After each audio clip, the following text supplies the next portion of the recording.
Vous avez déjà rêvé de bien dormir dans un avion? Et là je parle à la plupart des gens qui prennent de longs courriers en classe économique. Et bien dans cette vidéo je vais vous expliquer comment Air France a réussi à faire ce pari fou et qui ne se réalisera peut-être jamais.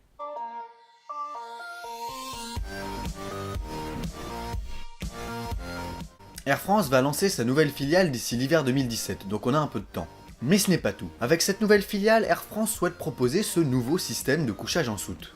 Alors bien sûr, cela ne s'adresse que aux passagers voyageant en classe économique. Le PDG d'Air France a déclaré que le personnel de cabine a déjà des couchettes dans l'avion. Il a ensuite expliqué que l'idée est d'avoir pour des passagers voyageant en classe économique qui payent un supplément, la possibilité d'avoir des couchettes en soute. Il ne faudra cependant pas être claustrophobe vu que l'espace disponible y sera très restreint.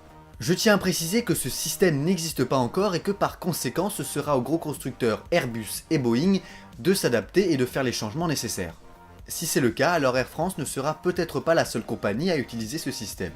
Là vous vous dites sûrement, c'est bien beau tout ça, mais comment ça marche? Donc les passagers pourraient dormir dans des lits à l'intérieur de préfabriqués amovibles qui s'adapteront en fonction de l'espace laissé disponible dans les soutes. L'accès aux soutes pourra se faire à différents endroits dans l'avion, comme par exemple au niveau du cockpit. De mon point de vue, il y a quand même quelque chose qui ne va pas. Air France veut mettre un point d'accès aux soutes au niveau du cockpit, mais les passagers qui voyagent en classe économique se situent au bout de l'avion, derrière. Ça veut dire qu'ils devraient remonter tout l'avion pour accéder aux soutes.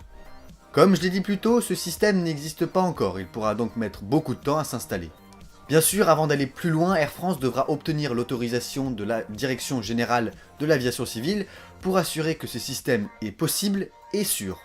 En attendant d'avoir de bons lits pour tous, les passagers devront encore se tortiller dans leur siège pour trouver la position pour dormir.